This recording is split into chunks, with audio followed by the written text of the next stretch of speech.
నమస్తే, welcome to Andhraprabha. నేను మీ దుర్గా ప్రసాద్. ప్రస్తుతం మనతో ఆంధ్రప్రభ ఎడిటర్ వైఎస్ శర్మ గారు ఉన్నారు. నమస్తే సార్. నమస్తే. ఎలా ఉన్నారు సార్? ఫైన్. నిన్న సాయంత్రం టీడీపీ అధినేత చంద్రబాబు నాయుడు అటు మాదాపూర్లో పవన్ కళ్యాణ్ ఇంటికి వెళ్ళి సమావేశమయ్యారు. అంటే పార్టీ గురించి మాట్లాడుకున్నట్టు, ఈ సీట్ల గురించి, మేనిఫెస్టో గురించి. అంటే ఇప్పుడు జనసేనకి ఎన్ని సీట్లు వస్తాయి అనుకుంటున్నారు సార్? ఆ సీట్లతో జనసేన శ్రేణుల్లో ఎటువంటి అసంతృప్తి ఉంటుంది? దాన్ని వీళ్ళు ఎలా అధిగమిస్తారనుకుంటున్నారు? యాక్చువల్లీ నిన్న రాత్రి జరిగిన సమావేశంలో సీట్లు అనే ఒకే ఒక ఇష్యూ కాకుండా చాలా ఇష్యూస్ ఉన్నాయి. ముందర టీడీపీకి జనసేనకి ఈ మధ్యకాలంలో శ్రేణుల మధ్య కొంత గ్యాప్ ఉందని వాళ్ళు గుర్తించడం జరిగింది. సో ఆ గ్యాప్ని పూడ్చడానికి క్షేత్రస్థాయిలో వాళ్ళు జాయింట్ మీటింగ్స్ పెడుతున్నారు. ఏది తెలుగుదేశం శ్రేణులకి అండ్ జనసేన శ్రేణులకి మధ్య. అవి నడుస్తున్న నేపథ్యంలో వాటి పనితీరు ఎట్లా ఉంది, to what extent we succeeded in this format అనేది వాళ్ళు చర్చించారు. అట్ ది సేమ్ టైము ఇక మేనిఫెస్టో, ఇప్పుడు మినీ మేనిఫెస్టో తెలుగుదేశం వాళ్ళు ఒకటి తయారు చేసి దాన్ని బేసికల్గా ప్రచారం చేసుకుంటున్నారు. బట్ జనసేనతో పొత్తు పెట్టుకొని ఇద్దరూ కలిసి సంయుక్తంగా ప్రచారం చేయాల్సి వచ్చినప్పుడు, పోటీ చేయాల్సి వచ్చినప్పుడు జాయింట్ మేనిఫెస్టో కూడా అవసరం అవుతుంది. సో ఆ జాయింట్ మేనిఫెస్టోకు సంబంధించి తెలుగుదేశం వాళ్ళ దగ్గర స్పష్టమైన కొన్ని ఇష్యూస్ ఉన్నాయి. ఆల్రెడీ వాళ్ళ దగ్గర మినీ మేనిఫెస్టో ఉంది. ఇప్పుడు జనసేన నుంచి వాళ్ళు ఏ ఇష్యూస్ని ఆ మెయిన్ మేనిఫెస్టోలో పెట్టాలనుకుంటున్నారు, దాని మీద కూడా వాళ్ళు విపులంగా చర్చించడం జరిగింది. ఇక వీటన్నిటితో పాటుగా ఇంక ప్రధానమైంది ఏంటంటే, మీరు అన్నట్టు సీట్లు, ఎన్ని సీట్లు, ఎవరికి ఎన్ని సీట్లు ఇవ్వాలి, ఎన్ని సీట్లు ఎక్కడెక్కడ కేటాయించాలి, ఏ సీట్లు కేటాయించుకోవాలి, ఇది చాలా మేజర్ ఇష్యూ. సో ఇప్పటికే చాలా ప్రచారాలు జరుగుతున్నాయి, చాలా ఊహాగానాలు సాగుతున్నాయి. కానీ బట్ దీని మధ్య బేసికల్గా ఏంటంటే, జనసేనకి తన నిశ్చితాభిప్రాయాలు తనకున్నాయి. ఇది తెలుగుదేశం నుంచి ఎన్ని సీట్లు మనం కోరుకోవాలనే దాని మీద. అట్లాగే తెలుగుదేశానికి కూడా వాళ్ళకి ఏ సీట్లు, రాష్ట్రం మొత్తం మీద ఎన్ని సీట్లలో మనకు గెలుపు అవకాశాలు ఉన్నాయనేది వాళ్ళకి స్పష్టమైన అవగాహన ఉంది. సో వాటిల్లో నుంచి జనసేనకి మనం ఎన్ని మినిమం ఇవ్వగలం. ఇప్పుడు రెండు పార్టీలు పొత్తు పెట్టుకున్నప్పుడు సహజంగా ఇదే ఉంటుంది ఈక్వేషన్. మెయిన్ పార్టీ తెలుగుదేశం ఏమో మినిమం ఎన్ని ఇవ్వగలం అని ఆలోచిస్తారు, జనసేన ఏమో మ్యాక్సిమం ఎన్ని మనం టెండర్ పెడదామని ఆలోచించుకుంటాయి. అంతే. ఇప్పుడు ఆ ఇష్యూనే వాళ్ళ మధ్య నడుస్తున్నది. దాని మీద కూడా వాళ్ళు ఇంకా బేసికల్గా అవగాహనకు వచ్చినట్టు కనిపించటలా. ఒక ప్రచారం ఏంటంటే, జనసేనకి 25 అసెంబ్లీ సీట్లు, ఒక 2 పార్లమెంట్ సీట్లు ఇవ్వచ్చు అని తెలుగుదేశం పార్టీ ఒక అభిప్రాయంలో ఉన్నట్టుగా ప్రచారం జరుగుతున్నది. నిన్న దాని గురించి కూడా వాళ్ళు మాట్లాడి ఉండొచ్చు. అయితే అటు జనసేన కానీ ఇటు తెలుగుదేశం కానీ మీటింగ్ అయిపోయిన తర్వాత ఎవరూ దాని మీద అధికారికంగా విషయం చెప్పలేదు. మామూలుగా అయితే పవన్ కళ్యాణ్ గారు వెళ్ళి చంద్రబాబు నాయుడు గారిని కలిసినా, చంద్రబాబు నాయుడు గారు వెళ్ళి పవన్ కళ్యాణ్ని కలిసినా, తర్వాత ఇద్దరు వచ్చి బయట మీడియా ముందు మాట్లాడే సంప్రదాయం ఒకటి ఇప్పటివరకు చూసాం. కానీ ఈ ఇష్యూస్ ఇంకేమీ తేలలేదు, కొలిక్కి రాలేదు. కాబట్టి వాళ్ళిద్దరూ జాయింట్ మీడియాతో మాట్లాడలేకపోయినారు. అక్కడే మనకు స్పష్టంగా తెలుస్తున్నది ఏంటంటే, వాళ్ళు ఇంకా నిర్దిష్టమైన అభిప్రాయానికి రాలేదు. మొత్తం మీద కొన్ని ప్రపోజల్స్ వీళ్ళు ఫ్లోట్ చేయటము, వాళ్ళు ఫ్లోట్ చేయటము, దాని మీద mutual exchange of their views అంతవరకే నడిచింది తప్ప ఫైనల్ వాళ్ళిద్దరూ కూడా ఒక ఫైనల్ అవగాహనకు రాలేదు. మళ్ళీ ఇప్పుడు సంక్రాంతి లోపు ఇంకొక 2 సార్లన్నా కలిసి కూర్చొని వీటి మీద వాళ్ళు కమిటీ వేశారు కదా, మేనిఫెస్టో ఇద్దరికి కమిటీలు వేశారు. వాళ్ళిద్దరూ కూర్చొని కొన్ని ప్రపోజల్స్ చేశారు, వాటి మీద వీళ్ళు మాట్లాడారు. వీళ్ళ మధ్య కూడా ఇంకా సయోధ్య కుదరలేదు. కాబట్టి దానికి సయోధ్య అనక్కర్లేదు, ఒక ఏకాభిప్రాయం ఇంక రాలేకపోయినారు. అంటే still they need some discussions. అందువల్ల ఏంటంటే, సంక్రాంతి లోపు మరో ఇంకొక 1 సారో 2 సార్లు వీళ్ళిద్దరూ మళ్ళీ భేటీ అయ్యి కూర్చొని ఒక అవగాహనకు వచ్చిన తర్వాత సంక్రాంతికి ఒక మేనిఫెస్టోని, ఫైనల్ మేనిఫెస్టోని రిలీజ్ చేయాలి అని అయితే ఒక ప్రాథమికంగా ఒక అవగాహనకు వచ్చినట్టుగా నిన్నటి మీటింగ్ ద్వారా మనకు తెలుస్తున్నది. సార్, మీరన్నట్టు ఇప్పుడు సీట్లు అటు వచ్చినా ఇటు వచ్చినా ఇప్పుడు ఫిరాయింపులు జరిగే అవకాశం ఉంటుందా? అటు జనసేన నుంచి అవ్వచ్చు, టీడీపీ నుంచి అవ్వచ్చు. ఫిరాయింపులు అంటే న్యాచురల్గా ఇటువంటి అసంతృప్తులు ఉండొచ్చు. అయితే ఆ అసంతృప్తుల్ని పార్టీ అధినాయకులు ఏ స్థాయిలో కంట్రోల్ చేసుకోగలుగుతారు అనేది ముఖ్యం.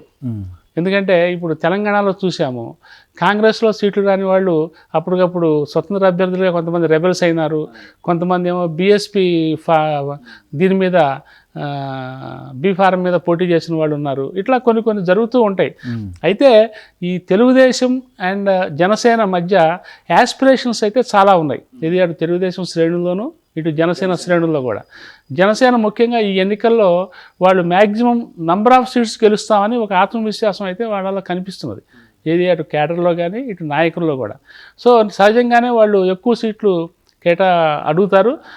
క్షేత్రస్థాయిలో కూడా జనసేన క్యాడర్లో లీడర్లు కూడా వాళ్ళు ఉన్న జిల్లాల్లో వాళ్ళ దగ్గర సీట్లు వాళ్ళకి వస్తాయి, మేమే పోటీ చేస్తున్నామని ప్రచారం కూడా చేసుకుంటున్నారు. తిరుపతి లాంటి చోట్ల, ఇటు తూర్పు పశ్చిమ గోదావరి జిల్లాలో కనీసం ఒక 10 సీట్ల దగ్గర చాలా గట్టిగా ధీమాగా ఉన్నారు. జనసేన అధినాయకత్వం మీద ఒత్తిడి కూడా చేస్తున్నారు, ఈ సీట్లు తప్ప మీరు వేరే వాటిని మీరు ఇచ్చేయద్దు అని చెప్పి. సో ఈ సహజంగా ఉంటుంది. తెలుగుదేశంలో కూడా అట్లాగే ఉంది. ఎందుకంటే వాళ్ళు కూడా ఏపీ రాష్ట్రం వచ్చిన తర్వాత ఒకసారి పవర్లో ఉన్నారు, మళ్ళీ 5 ఏళ్ళు గ్యాప్ వచ్చింది. ఇప్పుడు వాళ్ళు they are very much hoping to get again power. So మళ్ళీ తెలుగుదేశం శ్రేణుల్లో అవే ఆశలు ఉంటాయి. సో వాళ్ళు కూడా అధినాయకుడి మీద ఒత్తిడి చేస్తారు. అయితే ఈ ఒత్తిడిని ఈ ఇద్దరు నాయకులు, ఇటు పవన్ కళ్యాణ్ గారు అటు చంద్రబాబు నాయుడు గారు ఏ స్థాయిలో కంట్రోల్ చేసుకొని వాళ్ళకి ప్రత్యామ్నాయాలు ప్రపోజల్స్ పెట్టి వాళ్ళని ఒప్పించాలి. వాళ్ళకి ఒక ఎమ్మెల్యే సీటు కంటే గెలిచే ఒక ఎమ్మెల్యే సీటు కంటే అంతే స్థాయిలో ఇంకొక పదవి ఇస్తాము అని చెప్పి వాళ్ళని కన్విన్స్ చేస్తే డెఫినెట్గా వాళ్ళు లొంగుతారు, ఒప్పుకుంటారు. సో వీలైనంత వరకు అసంతృప్తుల్ని వాళ్ళని సాటిస్ఫై చేసి రంగంలోకి దూకటం అనేది రెండు పార్టీలకి, ఇద్దరు అధినాయకులకు కూడా చాలా అత్యవసరమైంది. సో అటువంటి వాటి మీద ఇంకా వన్స్ మేనిఫెస్టో వచ్చేసి క్యాండిడేట్స్ లిస్టులు వచ్చిన తర్వాత ఇప్పుడు మీరు అన్నట్టు ఎక్కడెక్కడ ఏ స్థాయిలో అసంతృప్తులు ఉన్నాయి, వాళ్ళు బుజ్జగింపులకి లొంగుతారా లేదా, లేకపోతే వాళ్ళ దారి వాళ్ళు చూసుకుంటారా, ఇవన్నీ కూడా రాబోయే కాలంలో మనం చూడాల్సిన విషయాలు. అది సార్, ఇప్పుడు జనసేన తెలుగుదేశం పార్టీతో పాటు బీజేపీ దీంతో పొత్తులో ఉంటుందా? ఉంటే ఎవరికి ప్లస్, ఎవరికి మైనస్? బీజేపీ పొత్తులో ఉంటుందా లేదా అనేది ఇప్పటి వరకు కూడా నేను అనుకోవడం చంద్రబాబు నాయుడు గారు కూడా చెప్పలేని పరిస్థితిలో ఉన్నారు. ఎందుకంటే ఆయనకి వేగ్గా ఒక ఐడియా ఉండొచ్చు కానీ బట్ అధికారికంగా అయితే కన్ఫర్మ్డ్గా ఆయన ఏమీ చెప్పట్లేదు, అసలు ఆ విషయం ఆయన మాట్లాడటలేదు. ఇక ఎంతసేపటికి పవన్ కళ్యాణ్ గారు అయితే బీజేపీ కూడా ఉంటుంది రంగంలో, ముగ్గురం కలిసే పోటీ చేస్తాం. ఎందుకంటే ఆయన పాలసీకి వీలైనంత వరకు ఓట్లు చేయకుండా మూడు ప్రతిపక్షాలు కలిసి పోటీ చేయాలనే ఫిలాసఫీలో సహజంగా ఆయన అదే చెప్తారు. సో అయితే తెలంగాణలో జనసేనతో బీజేపీ పొత్తు పెట్టుకుంది, అక్కడ జనసేన ఏమో దెబ్బతిన్నది. మొన్న కిషన్ రెడ్డి గారు కూడా ఇక వచ్చే లోక్సభ ఎన్నికల్లో మేము ఎవరితోనూ పొత్తులు పెట్టుకోము, సింగిల్గా పెడతామన్నారు. అయితే ఆ సింగిల్గా వెళ్ళటం అనేది ఏపీకి వర్తిస్తుందా లేదా అనేది మళ్ళీ ఇంకొక పెద్ద ప్రశ్న. ఎందుకంటే ఏపీ ఇష్యూ అసెంబ్లీ ఉంటుంది, లోక్సభ ఉంటాయి. సో రెండుకి ముడిపడి ఉన్న నిర్ణయం తీసుకోవాల్సి ఉంటుంది. లేకపోతే ఒక్కదానికో పొత్తు పెట్టుకొని ఇంకో దానిలో పొత్తు లేదంటే అది అక్కడ నడవదు ఈక్వేషన్. సో ఇది బీజేపీ అధినాయకత్వం మళ్ళీ ఢిల్లీ స్థాయిలో దీని మీద దృష్టి పెట్టాల్సి ఉంటుంది. అది కూడా పవన్ కళ్యాణ్ ఏ స్థాయిలో మోడీ గారి మీద, అమిత్ షా గారి మీద ఒత్తిడి తేగలుగుతారు అనేది కూడా చాలా ప్రధానమైన అంశం. ఈ విషయంలో చంద్రబాబు నాయుడు గారు బీజేపీని కూడా కలుపుకోవాలని ఉన్నప్పటికీ కూడా ఆయన వీలైనంతవరకు సైలెంట్గా ఉండడానికే ప్రిఫర్ చేస్తున్నారు. వచ్చి పవన్ కళ్యాణ్ గారే దాన్ని ముందుకు తీసుకెళ్ళాలి, ఢిల్లీ నాయకులతో బీజేపీ నాయకులతో మాట్లాడాలి, ఆయన వాళ్ళని కన్విన్స్ చేసి రంగంలోకి దిగితే 3 పార్టీలు ఉంటాయి. లేదు అంటే ఈ 2 పార్టీలు మిగులుతాయి, తెలుగుదేశం అండ్ జనసేన మిగులుతాయి. అది సార్, ఇప్పుడు మీరు అన్నట్టుగా ఇప్పుడు జనసేన టీడీపీతో పాటు బీజేపీ వస్తే అటు టీడీపీకి మైనస్ అన్నట్టుగా కొన్ని వర్గాలు చెప్తున్నాయి, దానికి మీరేమంటారు సార్? సహజంగా తెలంగాణలో ఉన్నంత ప్రొఫైలు, క్యాడరు బీజేపీకి ఏపీలో లేదు, అది తెలిసిన విషయమే. అయితే ఈ మధ్య పురంధేశ్వర్ గారు రాష్ట్ర బీజేపీ అధ్యక్షురాలు అయిన తర్వాత ఆమె విస్తృతంగా తిరుగుతున్నారు. వీలైనంత వరకు అక్కడ రాష్ట్ర ప్రభుత్వం మీద, మొన్నటి వరకు రాష్ట్ర ప్రభుత్వం మీద ఊగిసలాడ ధోరణి కనిపించేది ఏది బీజేపీలో, రాష్ట్ర బీజేపీలో. కేంద్రం నుంచి వైసీపీ ప్రభుత్వానికి బాగా మద్దతు ఉంది, ఎంకరేజ్మెంట్ ఉంది, అనుకూలంగా ఉన్నారనే ఒక ప్రచారం అయితే ఉన్నది. కానీ దాన్ని పటాపంచలు చేయడం కోసం పురంధేశ్వర్ గారు వీలైనంత వరకు జగన్ ప్రభుత్వం మీద విమర్శలు చేయటము, ఎదురుదాడి చేయటము జరుగుతున్నది. సో ఆవిడ చేస్తున్న ఈ విమర్శల ద్వారా ఏపీ రాష్ట్ర ప్రజలు ఎంతవరకు నమ్ముతారు? ఈ నెక్సెస్ బీజేపీకి అండ్ వైసీపీకి మధ్య చుట్టరికి ఉంది అనే ఒక దాన్ని ఎంతవరకు దాన్ని పటాపంచలు చేయగలుగుతుంది ఆవిడ అనేది. అయితే ఆవిడ ఢిల్లీ నాయకుల ప్రోత్సాహంతోనే ప్రోద్బలంతోనే ఇది చేస్తున్నారా, లేకపోతే ఈమెంటూ తన సొంత మార్గంలో బీజేపీకి లబ్ధి చేకూర్చాలనే ఉద్దేశంతో చేస్తున్నారా అనేది అధికారికంగా అయితే ఎక్కడా తెలియదు. కానీ బీజేపీ నాయకులు కనుక ఆమెనే నిజంగానే వైసీపీ ప్రభుత్వం మీద ఎదురుదాడికి పురిగొల్పి ఉంటే, అది కనుక సక్సెస్ అయితే, ప్రజలు నమ్మితే డెఫినెట్గా బీజేపీకి అక్కడ కొద్దిగా గొప్ప ఓట్లు పెరగచ్చు.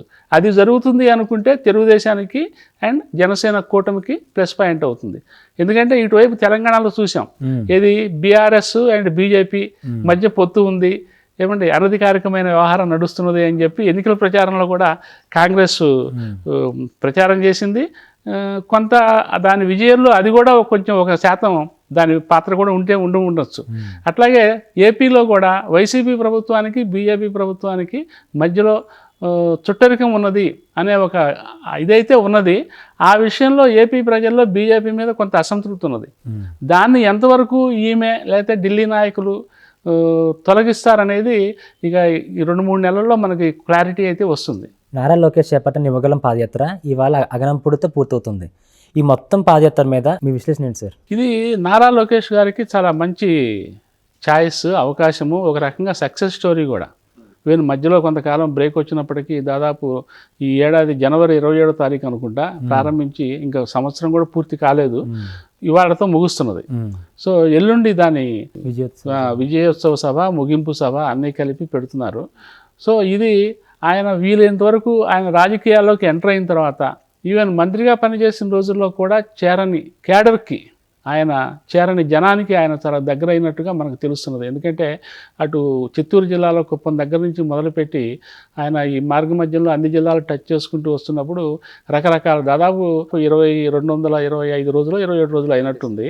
ఈ మధ్యకాలంలో ఆయన దాదాపు ఒక 70 బహిరంగ సభలు పెట్టారు. అట్లాగే రకరకాల అంటే జనాన్ని కలవటంలో ఆయన రకరకాల పద్ధతుల్ని పాటించాడు. రచ్చబండల ద్వారా జనంతో మీట్ అవ్వటము, అట్లాగే బహిరంగ సభలు, అట్లాగే ముఖాముఖి వీలైనంత వరకు జనంతో ముఖాముఖి కలిసి అక్కడ స్థానిక సమస్యలు తెలుసుకోవడం, వ్యక్తిగతంగా సమస్యలు తెలుసుకోవడం, ఇవన్నీ చేయటం ద్వారా ఏంటంటే రాష్ట్రం మొత్తం మీద ఈ పాటికి ఆయనకి ఒక అవగాహన అయితే వచ్చి ఉండాలి. సో ఆ మెమోరాండాలు తీసుకోవడం దాదాపు 3500 సంథింగ్ దరఖాస్తులు, ఏది నికార్సైన దరఖాస్తులు, కమ్యూనిటీ బేస్డ్ దరఖాస్తులు వచ్చినట్టుగా మనకి వాళ్ళు లెక్కలు చెప్తున్నారు.